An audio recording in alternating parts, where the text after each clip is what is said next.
Hello, I am Coral, and this is the beginning of a multi-part series guide for Inscryption. For those of you who have been playing Inscryption, you may or may not be aware of a new game mode that was added after the completion of the story mode back in October. This being the newly designed and improved Kaycee's mod. Kaycee's mod is effectively Act 1 with additional card effects, additional events in the game, and a multitude of different encounters, different tile sets, different enemy types, ramped up enemy types, and all of the challenges that will come and be unlocked to you as you increase and go along with different decks. To start, I'm going to explain it the way that I did it before on Twitter, and make simple what I think is the best way to try and explain to a person what Inscryption is. At least Inscryption with Kaycee's mod. Be aware, at the current time of this recording, and throughout the time until they officially release the mod, effectively a much compartmentalized point of everything you're going to be seeing is based on what exists in this build of the game, which is version 0.25. This being the mode in which they added an additional map event and the retry button, as well as fixing a majority of bugs, of which there are a lot in the game. So if anything breaks and happens, please be aware it's not representative of the final state of the game. Now, let us begin. How can I best explain what Inscryption is in a sentence without confusing any person? Yes, it is a card builder, but think of this less as a fair and balanced card builder, and more of a build a turn 1 Exodia deck. And by that I mean, when you play Inscryption, the first thing you're going to encounter is Act 1's rules, namely about bloods and bones. You get bones for every single creature that you sacrifice, and those bones are generated from cards that have a blood and a bone cost. You have 1 to 4, 4 being the only unique card, which is Yuli, I believe the name of the card is, and the least, or at least the most freest, being free cards, like Gek, and all of the pelts, and the more common use being 1 blood and 2 blood, with there being various 3 blood cards. The higher the blood cost, the more beneficial the effect, same to the bones, with the lowest being commonly 2. To understand how to be able to win, you must understand that the rules of your deck in this mode, you can't really see it here because you'd have to see it on draw. The rules of your deck, as you see them in Kaycee's mod, is different than what you would see inside of story mode in Act 1. Namely, you do not get a squirrel totem head, so you will not have the ability to buff your squirrel totems, and you will not be able to make use of multiple fire trips. Your trips get reduced at a maximum of 4 to 2, with the second being a 50-50% chance between your card being eviscerated, but you still do receive the bones if you have multiple slots. And in the majority of this run, we have single candle, which means 1 life. More difficult, meaning as a battle goes onwards, the battle will add more enemies, and they will be more difficult. Boss totems, meaning that as you occur bosses, you will also be fighting with a totem rule. Pricey pelts, which will just increase the price of the pelts. And a smaller backpack, which will reduce your cost carry from 3 to 2. Because of the fact that your deck plays the way that it does, when you run out of cards, both in your main and your side squirrel deck, you will begin to occur in a cost what is either called starvation or exhaustion, depending on what mode you're playing. It starts out as an Eidorok. An Eidorok being, if I can find it here, a card that starts with repulsive. It starts at 1/1 and builds 1 extra counter on each stat until it becomes a 4/4 across the entirety of the board, and it swings and ends your game. To prevent this, you need decks that actually have efficient draw power, and also can fulfill the problem that you have, which is every time you pull cards at the beginning of a fight, you will pull 1 rabbit and a minimum of, I believe, 4 cards. Assuming you have no items, you will need to start with a beginning board that will get you to a position, no matter what battle you're fighting, that will have your boards looking something like this. In order to alleviate this problem, and actually give players a better opportunity chance to fight versus some of the more broken things you're going to be facing when you not only get to later totem battles, or when you start taking fights such as totem battles on every battle, you need to generate what we call a battery card. The battery card is most common due to the effects of things like Rabbit Hole, Bees Within, or a card that has synergistically been affected with Fecundity, a skink utilizing a loose tail that has been affected with Unkillable. Between Unkillable and loose tail, or a card generated with a low cost that is capable of producing a token in the form of Bees Within, which will generate a bee, which is a 1/1 token, or Rabbit Hole, which will generate a rabbit as a 0/1 token, you can be able to begin a synergistic combo that will replace the rabbits you will pull from your deck replace the squirrels that you pull from your deck for whatever the battery cost of that card is. For here, I was lucky enough to get the new event, which is a event that allows the Goo Fledgling, that is the minion of Magnificence, or Magnificus, to have a chance to paint your card and raise the attack stat up or down, the health stat up or down, and potentially change the sigil on the card. So, by using and utilizing the effect of Unkillable and Rabbit Hole, I have turned this Warren into a 0/2 token generator. And because I was able to duplicate this card, this Warren and this Warren, when pulled in my hand, will now infinitely create tokens for me. Using this strategy, you can make use of such card effects. If I can find it here. Come on, where is it? There it is.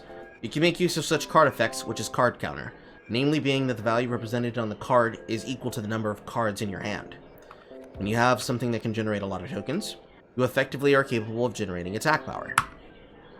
Utilizing this, because of this board being the way that it is, this Warren effectively becomes an infinite blocker. I will always have cards to generate it, and I'll always be able to throw down an even bigger blocker and cycle them through until I'm satisfied with the result that I have. And no matter what, I'm never caught aware. Once this is in my hand, the combo being set as it is, allows me to effectively create the Exodia win state. The best way to understand that is that you need to generate the resources to pull your cards. You need cards on table to use blood, and you need bones in coffer to use bones. If you cannot kill a card, you cannot generate bones, and you cannot pull blood from a card, meaning that it is a card that cannot be used for sacrifice. You cannot use blood. No matter what deck you build, you will have to create a battery, somehow. It doesn't matter how, just make a battery. The best batteries, of course, being free cards, utilized with something that creates something else. For pelts, whenever you affix a sigil to them, and those pelts are then traded in for a card, the sigil effect will not stay on the pelt. You might get a chance to pull a card that might have the same sigil, you might not. So, the best batteries, as I already said, are the Warren, the Skink, and later the Beehive. If you're lucky, you can be able to pull the rare card, Gek, and effectively make use of a free 1/1. Depending on what the card does, or the cost of the card, it really depends between those three generators, or an abuse of fecundity to really make them shine. Realistically, if a card has fecundity and you're able to generate enough tokens from your squirrels to make it viable, you will more than likely win the encounter. But the problem is that the nature of the game is not balanced around normal encounters, it's balanced around totem encounters. On the first map, of which this is map 2, of which there are 4. The last map being the Leshy map. Totem battles like this are the entire backbone of what actually allows you to win the game. So, the first thing is to get your cards on the table.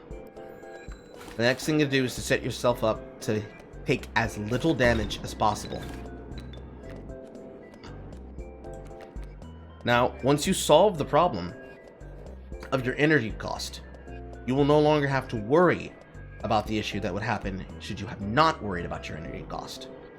For example, because I have rabbits in hand, I want to make use of this cuckoo when I kill one of these cards, and make sure that I can be able to fight it no matter what. The problem is that if I summon this cuckoo, it's going to die in these lanes. So the best thing that I can actually do is make use of one of the tokens, use it as a blocker, and attempt to find myself a way out of here. It is very likely that I can die here. Because I have tokens generated, I no longer have to pull from my squirrel deck. And the best way that you can really internalize and actuate and visualize your play is that think of pulling a squirrel as pulling nothing. Because it doesn't do anything in hand unless it is serving the purposes of blocking, or with the use of a card that has Alpha's effect to give it the ability to attack on its own, is not attacking. So the best thing that this card can do here, with this, I'm going to have to use this to try and generate a card here and see if I get an item that's actually useful. What I'm going to do with this is I'm going to start generating cards again with the Warren. And I'm going to keep generating tokens, because I'm going to have to block a lot of damage here, until I feel comfortable with what I'm pulling. And I'm effectively going to stall the battle out until I'm able to pull the rest of the cards from my deck to be able to achieve the win.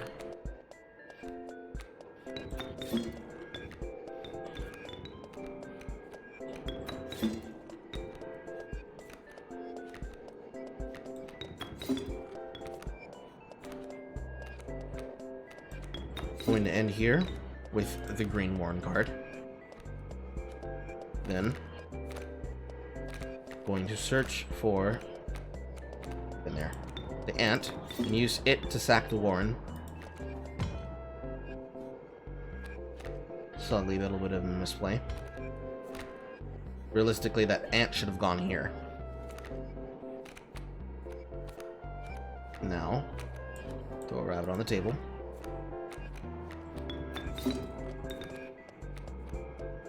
Make use of the combo again, just so that we have enough rabbits. Then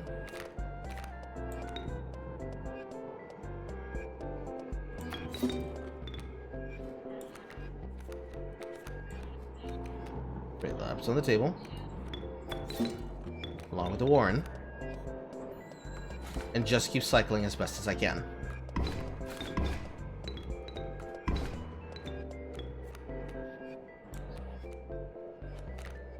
Alright, so now I've pulled a cuckoo. That's going to actually make it possible for me to attack with those cards. Problem being that it's going to get attacked when I place it on these squares.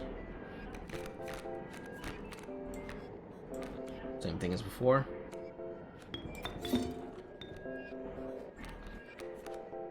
Generate the tokens.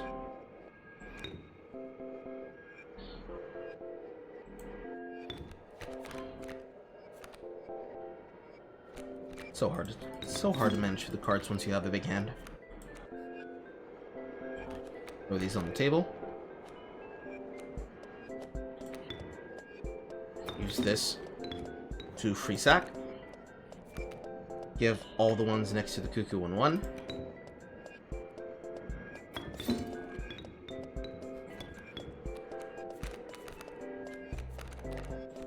And place this here.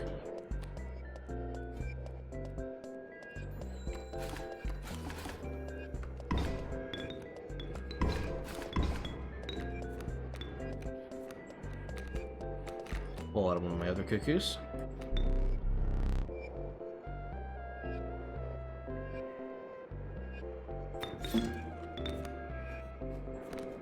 Use that to attack this one.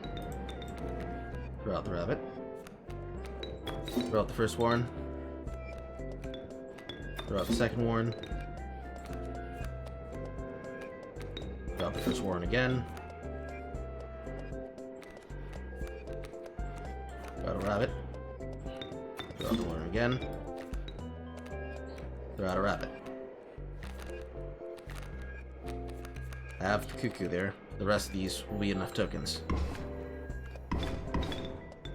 Now I'm able to get some damage through on the table.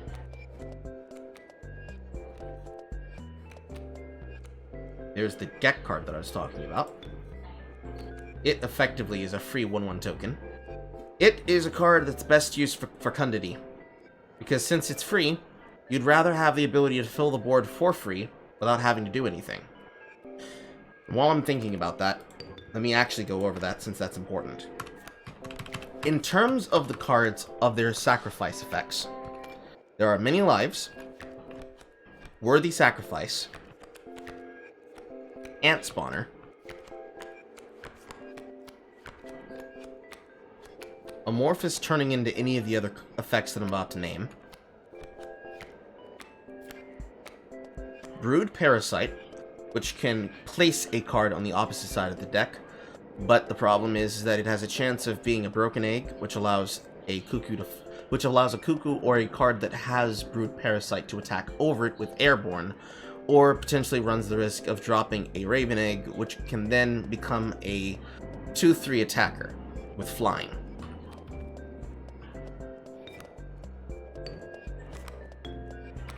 Where's the other cards? Then there is Unkillable, Bone King, which is 4 bones, Loose Tail, Fecundity, Hoarder, to search for your cards in your deck, Bees Within, Rabbit Hole, and then I guess the Pack Effect. I don't know where that is on here.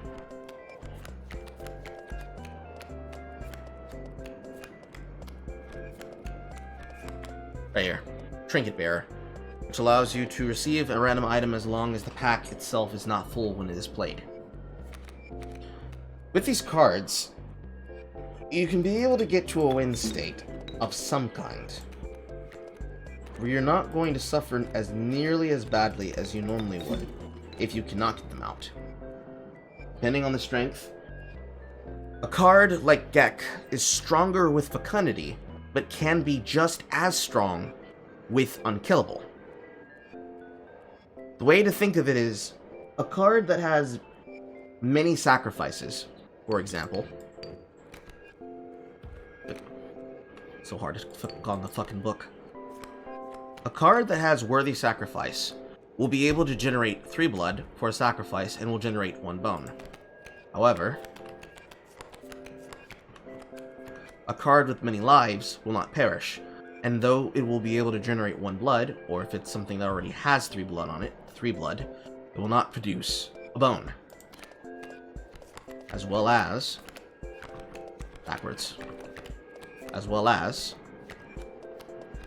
when the card has Unkillable, it will always be able to return to your hand.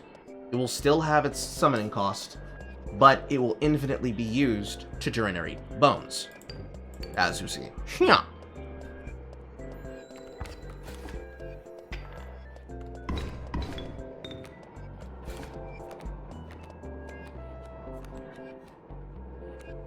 I'm in trouble.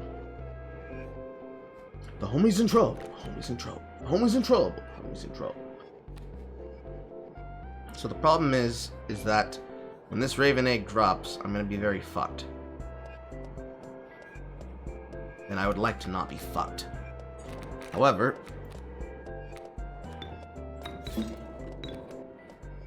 this is what I was waiting for here, so now I can do this. So now I don't instantly lose this battle.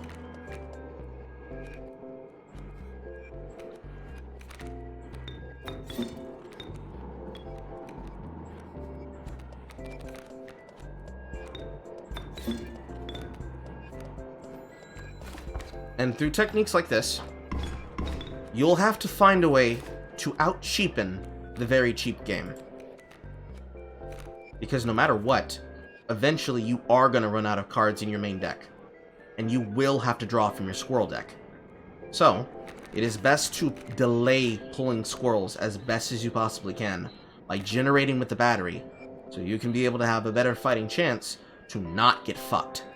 Because if you get fucked, you're really not going to like it. Especially if you're on a winning run.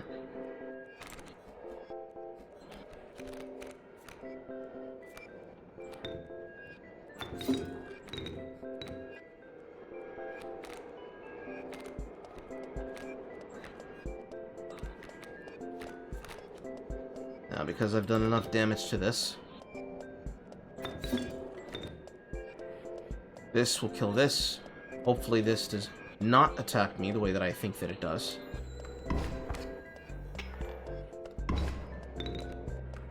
These two will block. They will slide. He transforms into a wolf.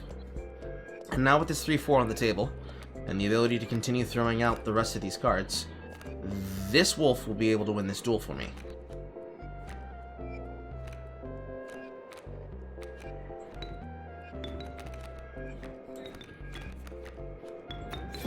Fortunately, if this were in a different win state, this Wolverine drop would actually be bad, because the Wolverine's attack would infinitely scale for every single creature that it would kill.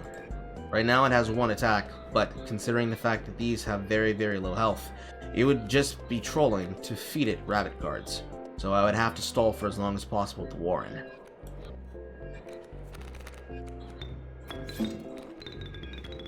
Another thing about the cards is that when you think of cards like these, such as the Warren and the Beehive, generating cards on being played or generating cards upon being hit, you have to visualize these cards as being tank cards. They only serve the purpose to block. If they don't have attack, they can only block. So, if you're going to be using cards with the effect of the, Beehive? Getting hard to click on the book again.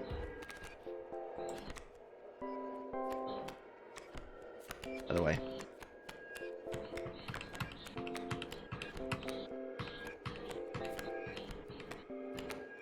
Yes. If you're going to be using a card that has the effect of Bees Within placed upon it, it needs to have high health. It's usually best placed on top of already prepared blockers, which would be any card that has the... Where is it? That has the Burrow effect.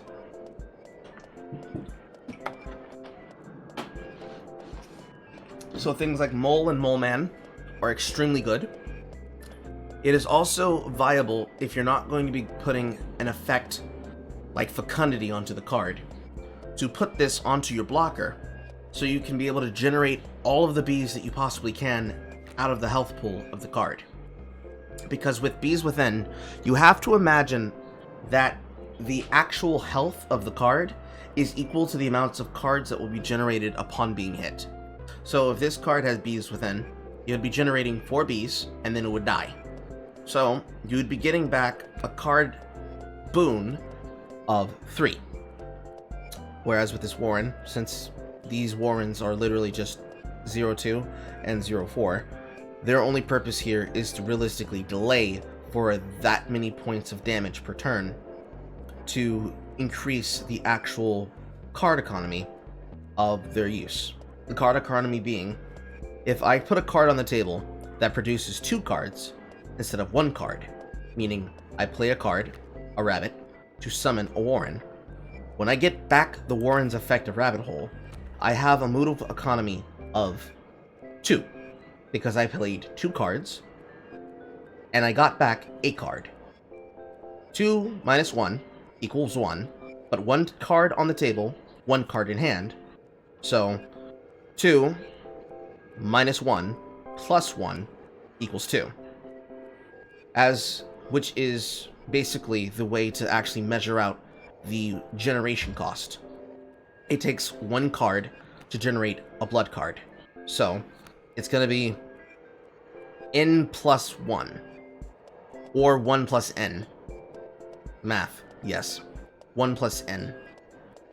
1 card on the table, plus the cost of the card itself, where n represents the cost. So, for Cuckoo, it'd be 1 card played, just generate 1 card on the table, for a card economy upkeep of 0. I played a card to summon a card, and even though Broken Egg is blocking out a space on the table, which would then turn it back to economy move of 1, it doesn't do away with the fact that you still have 3 open lanes that you would still need to block out with cards.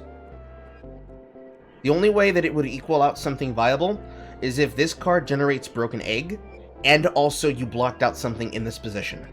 That is when the move economy on Cuckoo's effect would become viable. Now, let's just end the duel.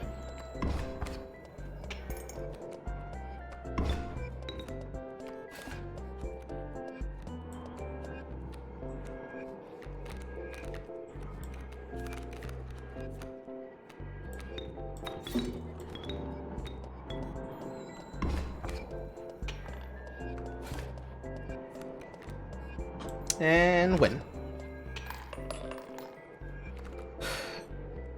I also apologize for having to start in the middle of this run, but unfortunately, getting combos like this is very, very difficult to do on the board because of the nature of the roguelike. Also, quick tour of the lab. This cannot be moved. There is a... I forget what this is called. Wow, record player. That will allow you to switch between different kinds of music. The chest is locked. There will be 2 new items that can be generated through the painting. And should you use the answer that is actually given, should you set this to 11,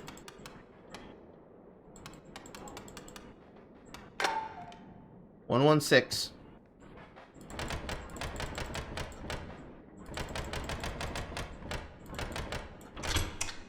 we'll open the safe and we'll generate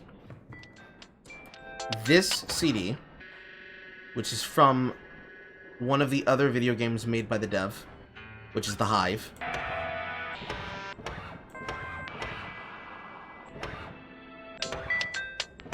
And allow you to choose your music track.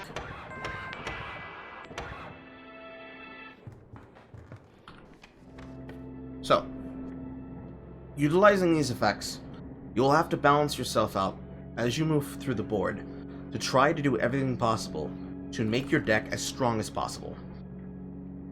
When you're pulling your cards, as you start your fights, you have to be aware of the fact that 1 cost and 0 cost cards are the best win state for you to have. As you see here, I have 1 2 cost, multiple 1 costs, a free cost, and a 5 cost bone.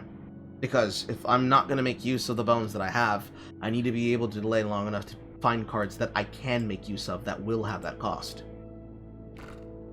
From these events, you're going to have to utilize things to keep your card deck big or small. Mycenologist will allow you to take 2 similar cards and combine them into 1.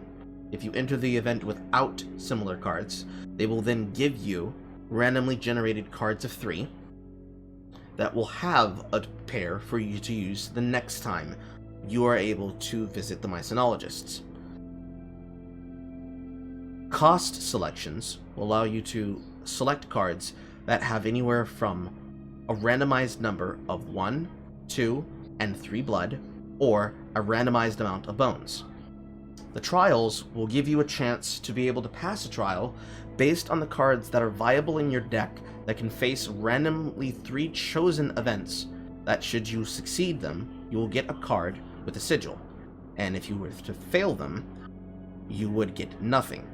You can manipulate this event based on your chances to win it to be able to effectively keep your deck small, because pulling no cards when you already have a card system that you want to work with is better than adding a random card to your hand and potentially ending up with a dead draw. Because dead draws mean you take damage, which are represented as the gold teeth on your misplays. And when you're running with 1 life, you want to make sure your deck is as consistent as possible. And of course, random card picks are usually the best for looking for new cards you need to draft into your deck to fill out something that you need them to do. For me, since I have cards that have blood, I'm either looking for a wild bull to add more damage, or for an alpha to make my tokens attack. Because I already know that I have a guaranteed system with my battery, I'm going to opt for the Wild Bull here.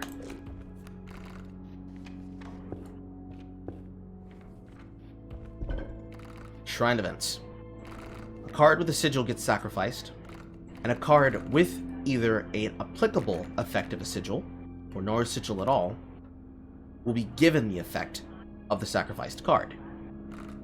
Now I have 3 cuckoos? Yes, 3 cuckoos. So I have 3 cuckoos. So I can choose to sack one of them here, and I can choose to give this to the Gek, which will now become effectively a cuckoo. Since I don't have anything to use to create it into a battery, I'd much rather be able to use it to create an attacker.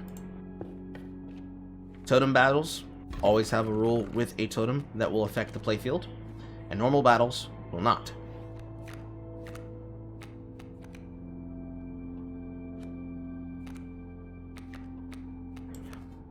Starting turn. Before throwing at the cuckoo, use the pliers, create the broken egg,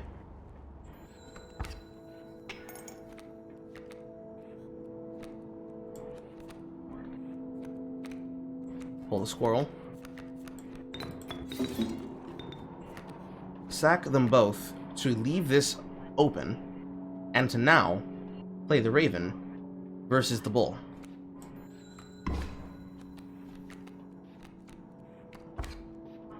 Now I get permanently attacked for 1. Using this broken egg, I will bounce the damage from the wild bull into the cuckoo.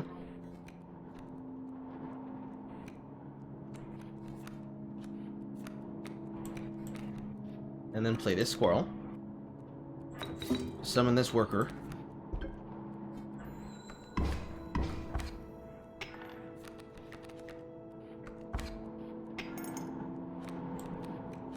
Pull a new card. Now, I have the ability to summon a cuckoo. Unfortunately, it would not be wise to do so. Cards like cuckoos are best placed in any square wherever there's a card being dropped, but cards with the effective leader are best played on the side of the board in the 2nd and 3rd position, so that both cards affected on the sides will be able to have the effect. It's not wise to drop this, because this raven will effectively kill me, or will effectively kill out this spot, I should say. I would like to have a card that will attack directly here, because flying creatures do not attack other creatures. It is effectively a card that will be an attack to face.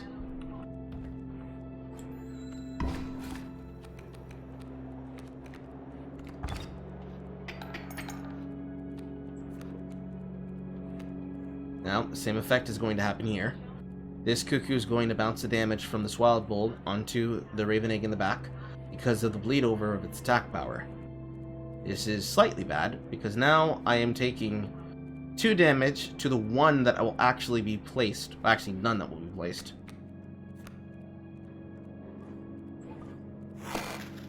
Placing and taking potentially 2 damage. In this case now, since I've wiped their effect, no damage from what will be coming out on the table.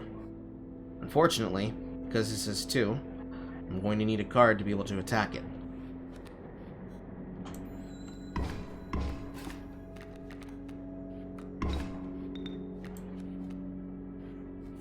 Pull out the Warren. Use the Gek to put the Warren on the table.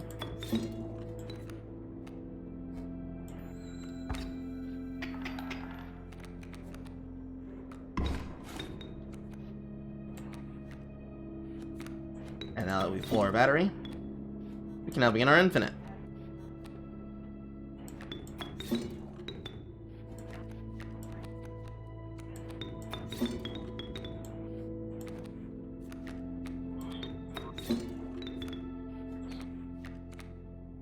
Pull a respectable amount of rabbits. End the turn.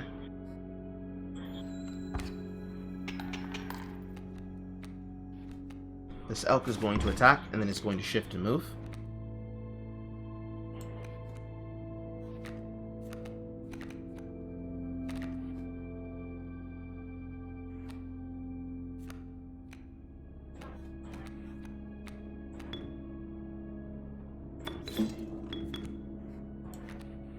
Use that to move that Warren over.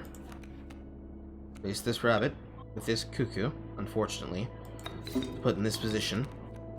I have to do this like this because this elk is going to attack directly and this raven is going to attack directly. So the best thing that I can do is block out these positions.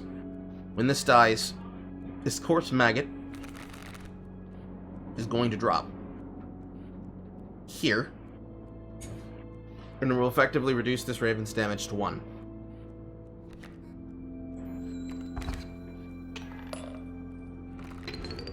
If the battle did not continue. Go down the path to take a cost to try and get a bone card. I end up getting a cockroach, which means once I get another shrine event, I can be able to make something else into another infinite. If I get something viable. Combining these cards would be troll, so I'm going to combine the cuckoos instead. Now these 1/1s become 2/2s, with the effect that I had. So, the deck is now relatively the exact same size that it was in the last 2-3 battles. Going into the Trapper, because of the fact that I'm able to generate these tokens like this, I will have an easier time to be able to fight him. Not the best time, but a viable amount of time. Because this cockroach is going to trigger the traps that I need to fight in order for me to be able to pull what I need. Hello, Moon. I don't need to use Squirrel because I have Generation, and I don't need the Bones because I already have Generation. I'll cover items in another part of the guide.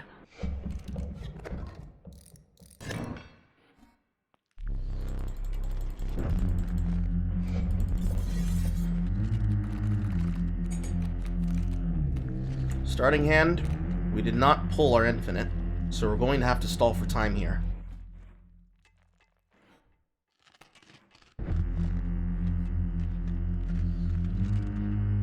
I am going to pull one of the strange frogs. Because of the effect of the card, it's going to move to block.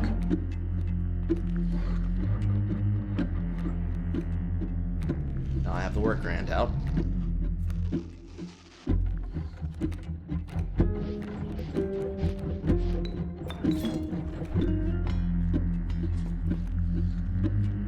This should be fine. This will attack this and it'll have 1 health. This will attack this and will become a pelt.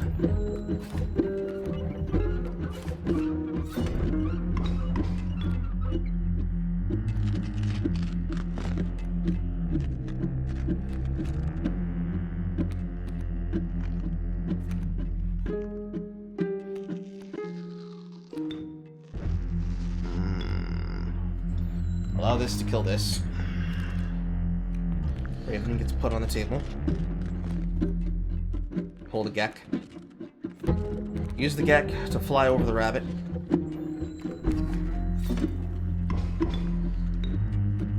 Use another pelt.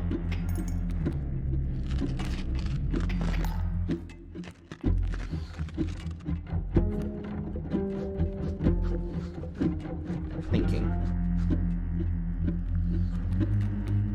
Horse maggot.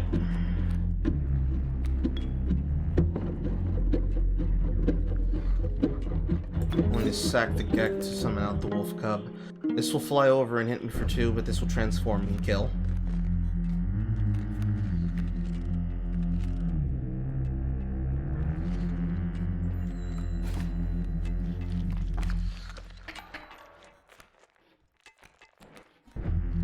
First Warren's out.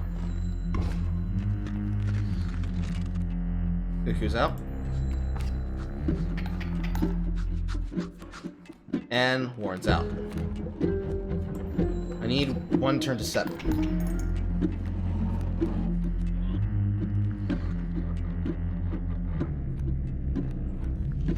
Use this to play the Warren combo.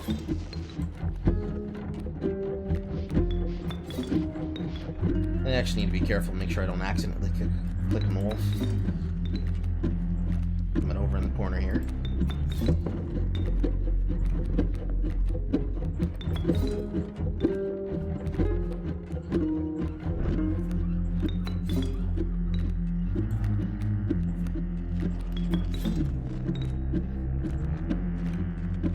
Now that we have a decent amount of rabbits in hand,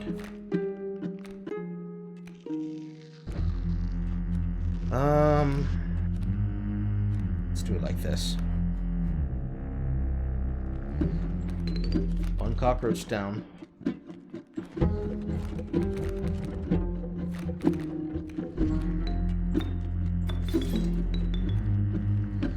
Sack the Rat King.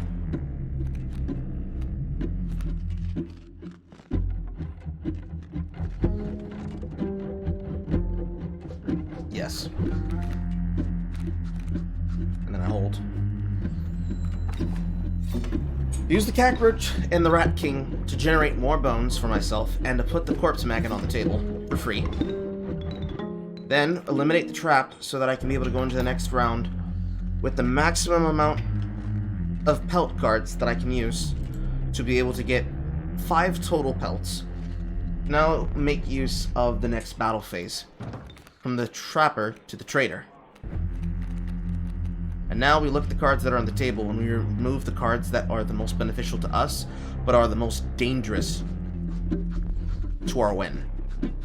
Which would be removing anything that realistically has the attack power to fight us. So that would be this, this, this, this, and this. You open a lane on the table for the wolf to attack through.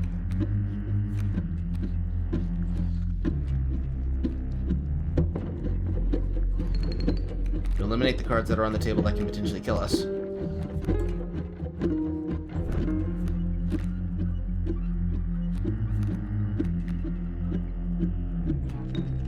I don't care for the Scorpius Maggot.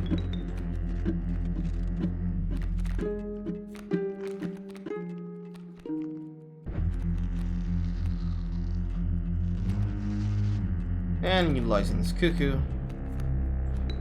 put the damage on the table. That's going to kill for 5.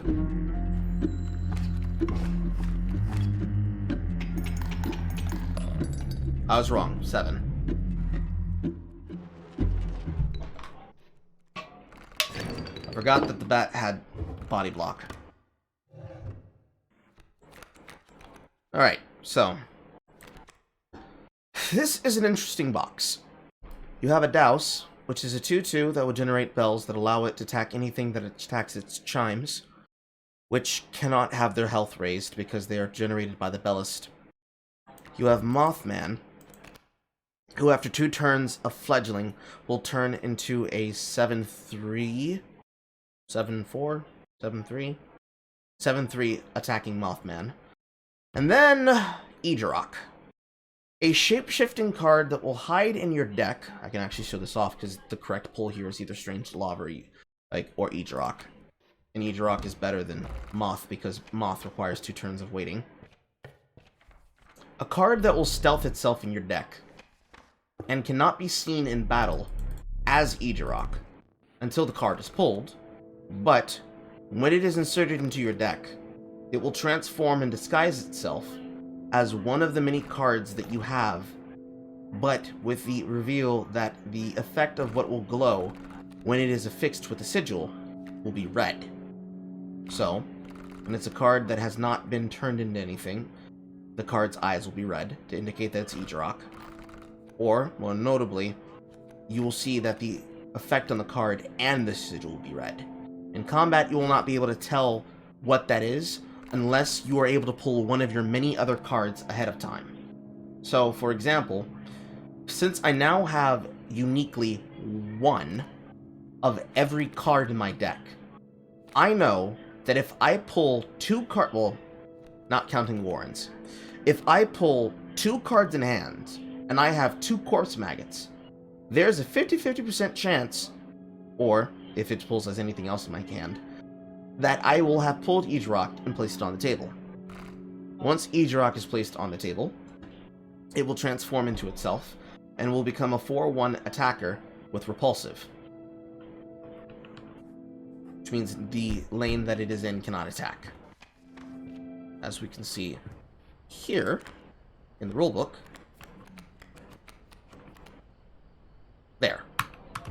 It effectively becomes a version of Starvation that attacks for you. It blocks out the lane that it's attacking in. It makes it viable for you to be able to fight back. Now I have to ask myself, what am I putting this cockroach on? Probably the wolf cub. Probably the wolf cub. To go get the question mark, because I'm not interested in fighting a totem battle. I could make use of a corpse maggot or another cuckoo in the deck, but realistically I need actual attacking cards. Bloodhound is viable, but I'm going to reroll and see if I get something better. So I pull a direwolf. That's pretty big. I don't need either the cat or the black goat because I don't intend on throwing it at my deck. I don't need it to generate anything because we've already achieved our battery. So until I have Warren in hand, my energy effect is solved.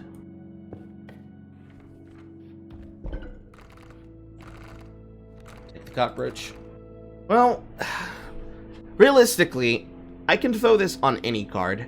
I would prefer to throw it on the wolf cub, because the wolf cub will become a 4/3 attacker. I can throw it on the wild bull, and I can throw it on the direwolf, but I would rather get out the most immediate effective card that I can in hand, and I always have to make sure that I assume that I'm going to pull a 0 or 1 cost blood card. It is better in the beginning of the turn to throw out your frees and your ones, because your free and your ones are going to be what sets up the rest of the battle. Which is the reason why you have to be so laborious about what you put in your deck. The more multi-blood cards that you put in your deck with higher summon costs, the more likely you're going to pull a dead hand. In the interest of staying viable and being able to actually play my cards, I need to put it on the wolf cub. I can put it on either of these to ensure that the card does not disappear from my hand, but the wolf cub will transform into an attacker that is stronger than both of these cards combined. And even if it gets killed on its first turn, it has 3 hit points to be able to make use of while I'm utilizing its unkillable.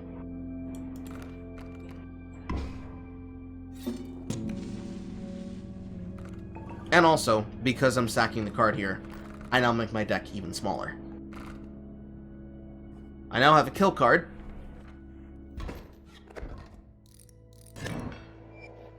Which is perfect because now we have started another totem battle. And off the top, we have already started pulling what we need. Use the Gek to block out the Raven. Then throw the Warren on the table. Then allow this to block.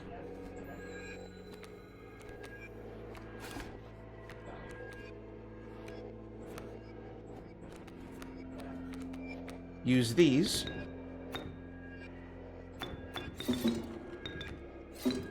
to immediately be able to play out the Direwolf, who will now attack twice and remove that from the table.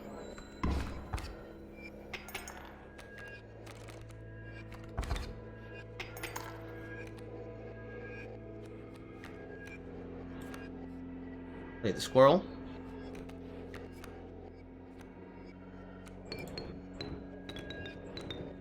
Play the Warren. And here I'm going to drop the maggot with the cost, because I don't want this porcupine to attack anymore. This blocks out this lane, so this damage is nullified. Because of Stinky, this blocks out this 1/2 attacker to a 0/2 attacker, which now blocks out this lane. And the Warren will now protect this as the Direwolf swings.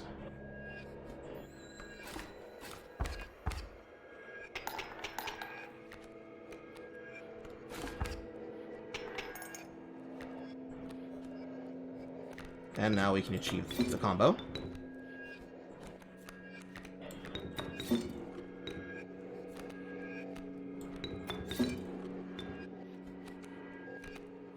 Pull out a respectable amount of rabbits.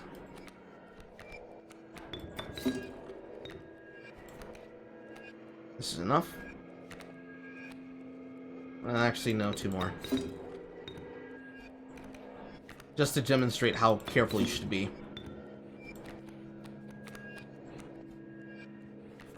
Old rabbit in hand.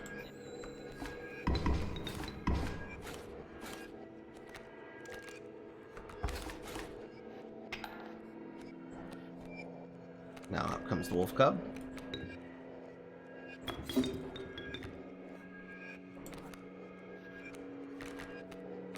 Now, because this has loose tail, but the space next to the porcupine, or the space next to the sparrow, which is the porcupine, is blocked off, it will not be able to make use of loose tail's effect.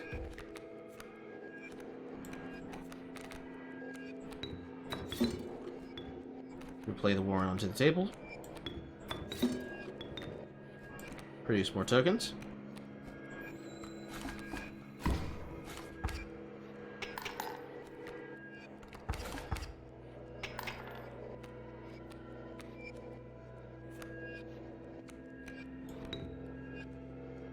Lay out the cuckoo. Actually, I don't want to put it here. I guess it just goes over there.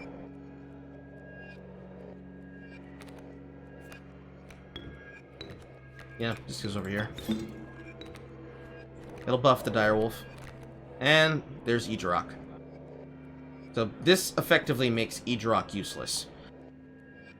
Because Eidrock is going to attack this broken egg, which is going to let the raven drop down. But I really didn't have to worry about that. So I should have put it here. But therein lies the problem with using Eidrock. You can't tell what card Eidrock is. So when you try to play for the consideration of what you can try to play for, because the question mark only shows up when it's inside of the chest, so that you know that it's Eidrock. That's why it shows up with a question mark. It will never appear as itself. Because you can't tell what Eidrock is, the best place that I could have put it would have been actually in Space 2. Because I didn't put it in Space 2, assuming that it was a cuckoo, I instead have misplayed hard. Because a mistake like this, during a crucial fight, can mean an ended run. Especially on one candle. So, continue blocking out the lane with this warren.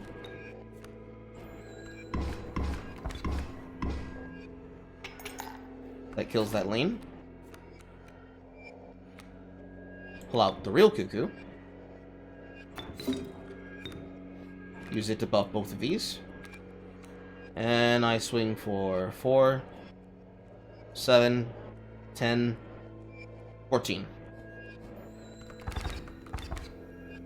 16. I didn't count the cuckoo.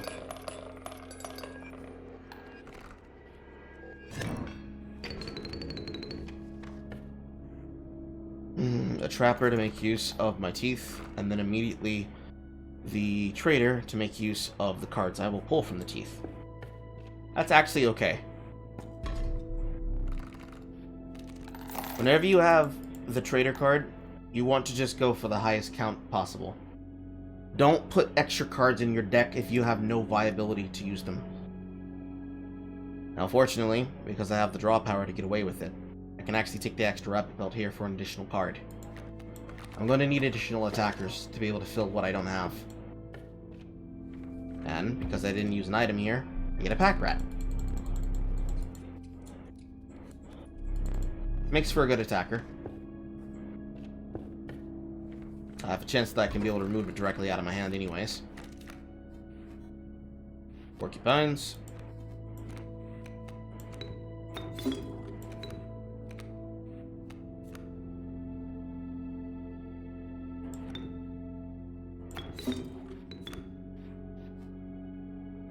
Use this to place here. Replace this here. Place that back down. Place this rabbit. Play the Rat King.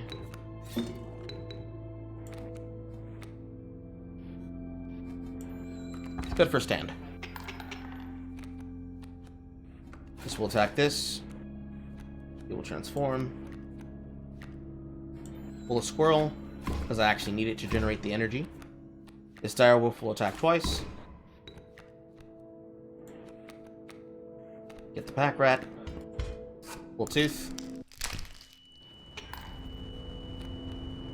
Using this, put that there. And using this, put the Warren back.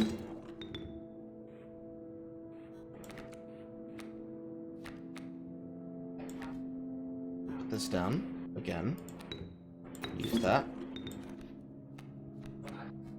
Play the rabbit. To then play the pack rat.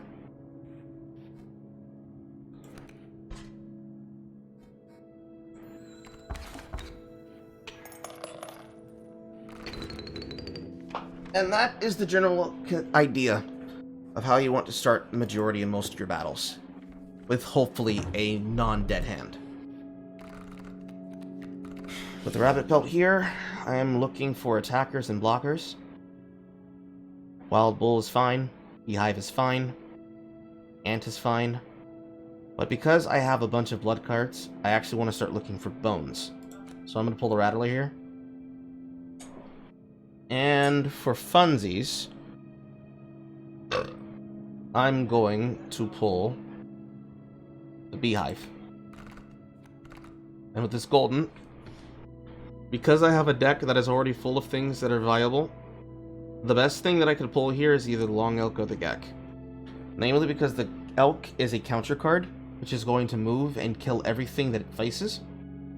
Amoeba is just a filling card, which if you don't have anything else that's good that you could actually make use of in your deck, you pull that and you hope that you get a good sigil. Gek is free. And the Douse makes for a decent blockout spacer. It's really up between these three. Because I have a bunch of bones, I'm going to pull the Long Elk.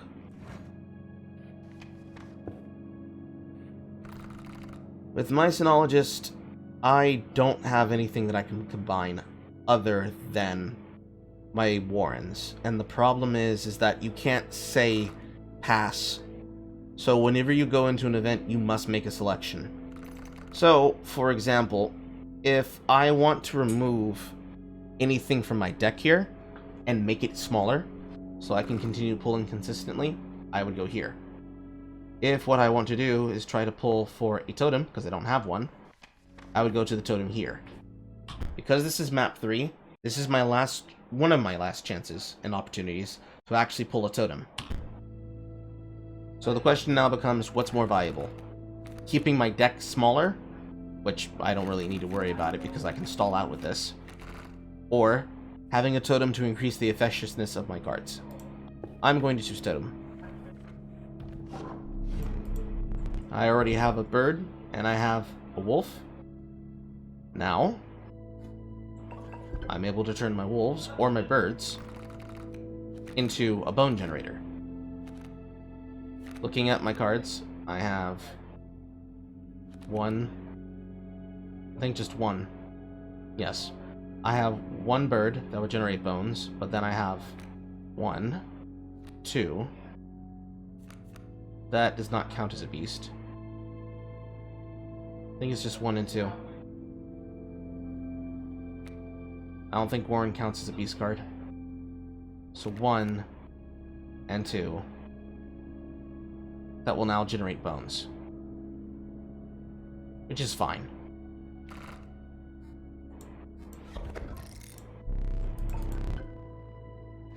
This will help with the bone generation early, and also means that when I sacrifice the wolf cub or the wolf once it evolves, it will actually give me more things to work with.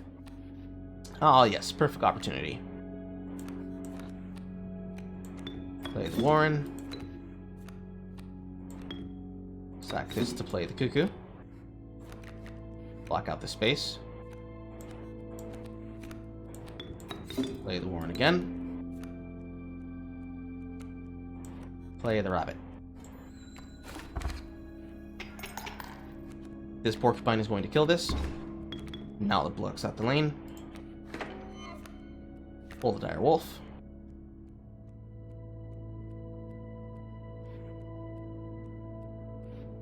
And we wait.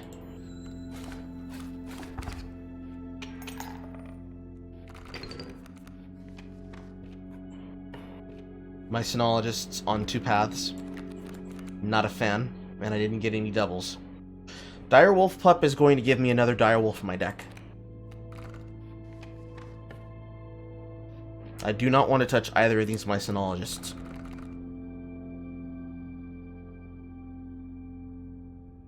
And there's nothing that I'm interested in combining to risk the Mycenologist either.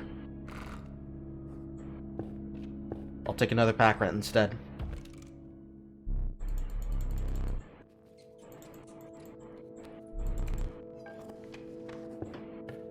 Now I have the ability to replenish my items without needing to use the things that I have.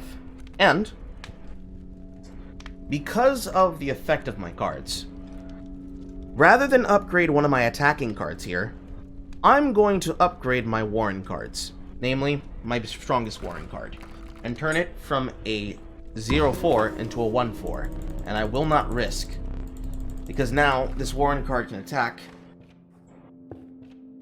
and will serve its job not only as a blocker, but as a subtle remover. Which is important because now I'm facing the probably hardest boss in this version of the game. I say the hardest boss because it legitimately is. Starting turn. Lock out the lane for as long as possible.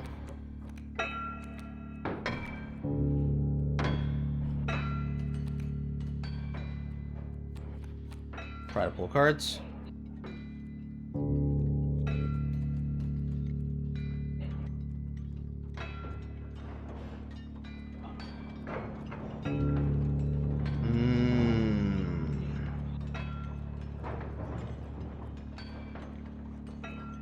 I want to block the Wolverine from landing, but there's not actually a reason to make use of this until there actually is a reason to make use of it.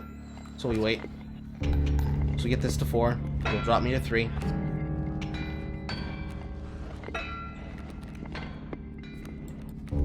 Use the squirrel. Block with the Warren. Use the Warren.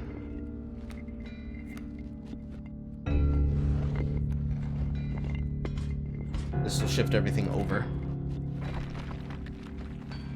I don't realistically care if this gets hit.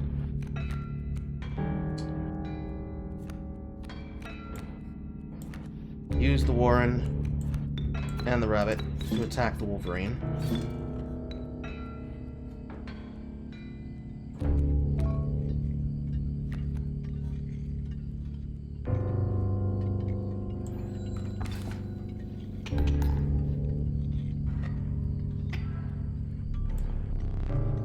These will now get turned into nuggets, which is the reason why it's one of the hardest ones. These cards in the back will get removed.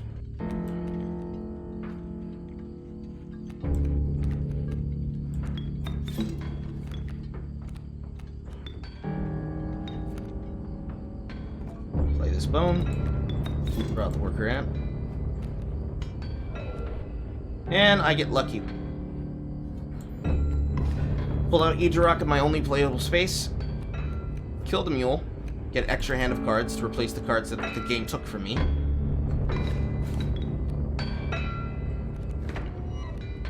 Get a wolf cub.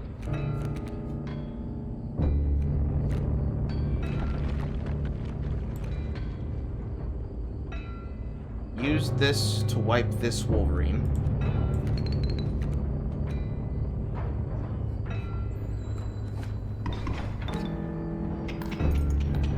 And win. And now for the final battle.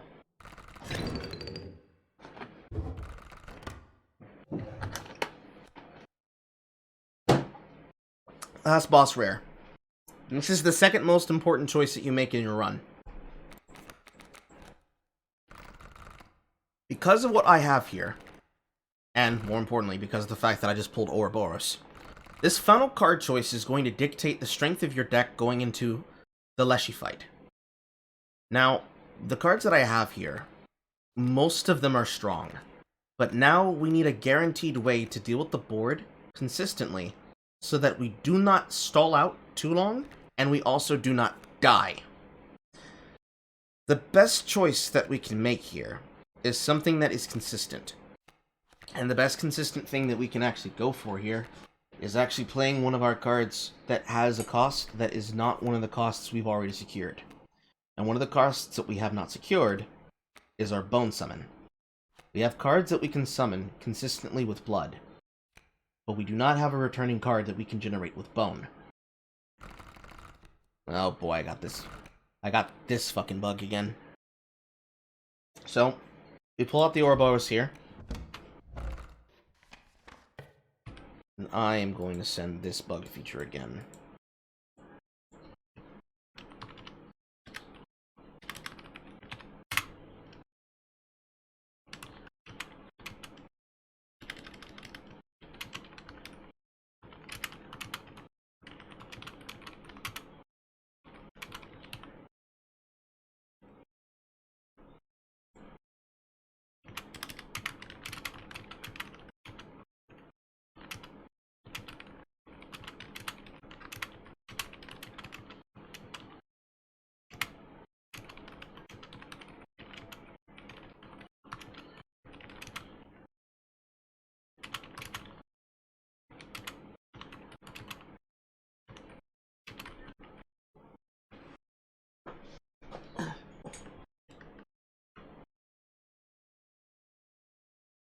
Where's my tweet?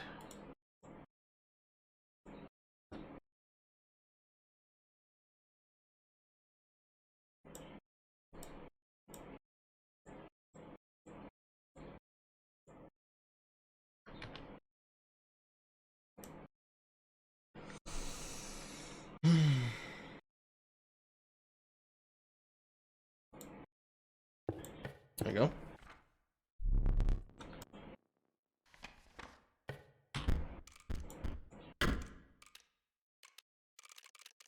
I have to do this to fix the bug. Alright, so we selected our last card, and now we move on to map 4. You have 4 selections. Totem, trading in any furs that may still be in your inventory to turn into cards, items, and an altar for sacking your cards. The best choices here are items or sacking. Totem is only if you know for a fact you have a combination of totems that you want to make use of during Leshy that need to be used.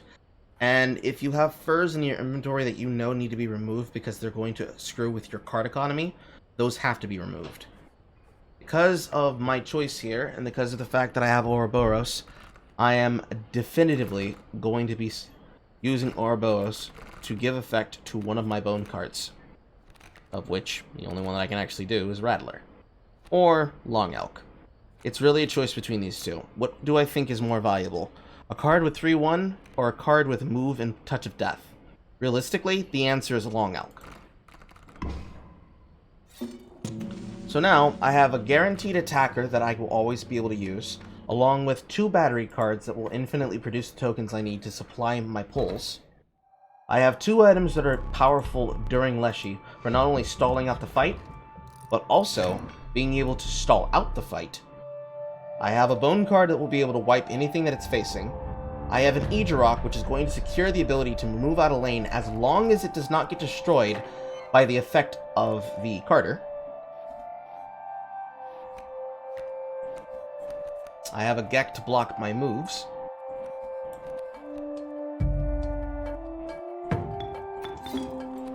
Utilizing this Warren and this Dire Pup. Oh, good. And utilizing this Warren and this Dire Pup, along with the summon of the Gek, I put out my Eejirok, and then I use this to sack to put out the Wolf Pup. This is what I was terrified of.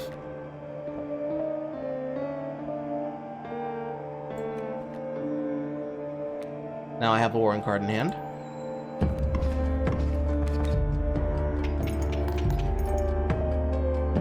He's still about to bash my cards.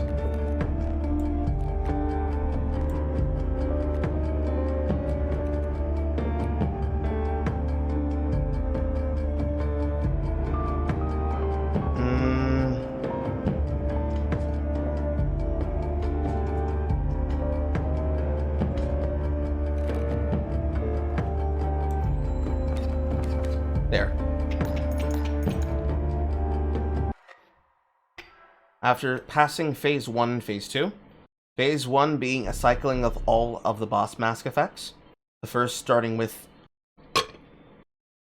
the Prospector, and then to the Fish Man? I forget.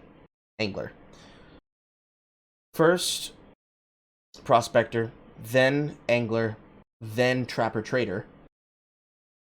On the Phase 2, it will still cycle through the effects of the mask, whilst delaying the effect of the mask for a turn, and then dropping out a stump for every attacking position, and then finally, a death card summon on random positions.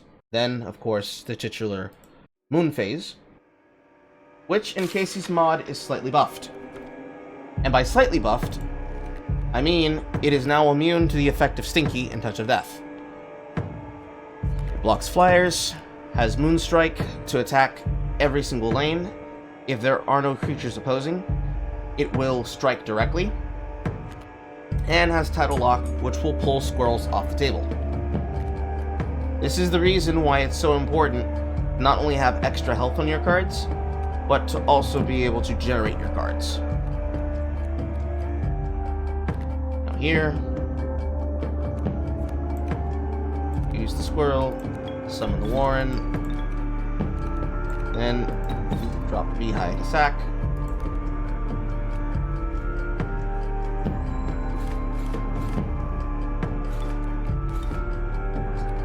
Idrak is going to be protected here because it cannot be attacked.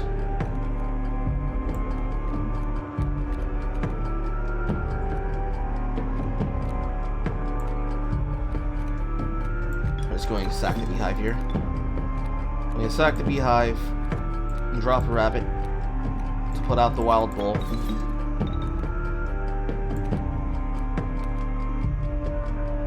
And then put up the bee.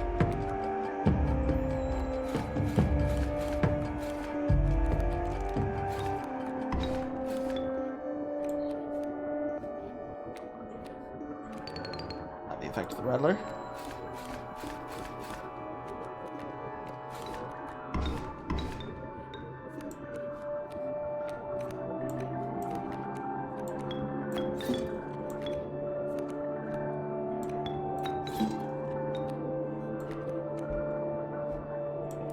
Force him to skip turn.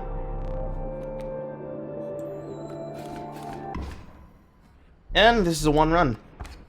This is really lucky. Because I made him pass, he cannot attack, but it wouldn't matter because at this point of the game, he is effectively done. Let's appear. Draw out the Warren. And end.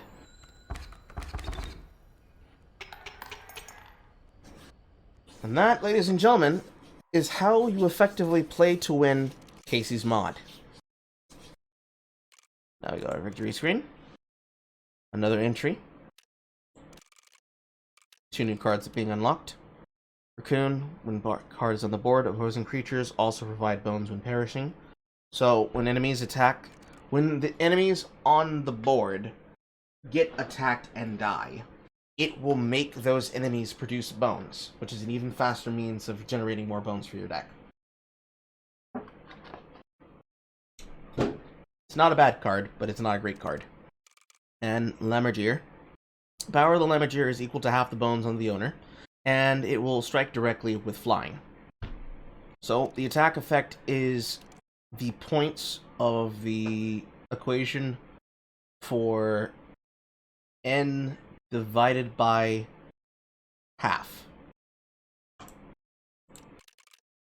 A new deck, namely a starting blood deck. A moose buck, a mole, and a black goat.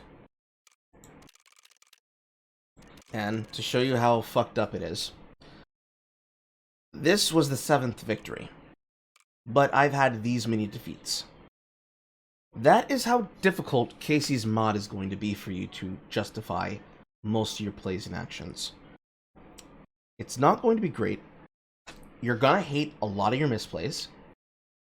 And if you have never played card games before, and you don't have that much of a cerebral or tactical mind, It's going to feel impossible for you. But keep at it, and try to learn more of the combos that you can be able to get off with the cards that you can choose to select. And you run a pretty good chance of being able to win, especially if you're able to reduce a battery. I don't know if it's possible to back-to-back win. I can always try. But stay focused. Try to think outside the box. And who knows? Might eke out a win.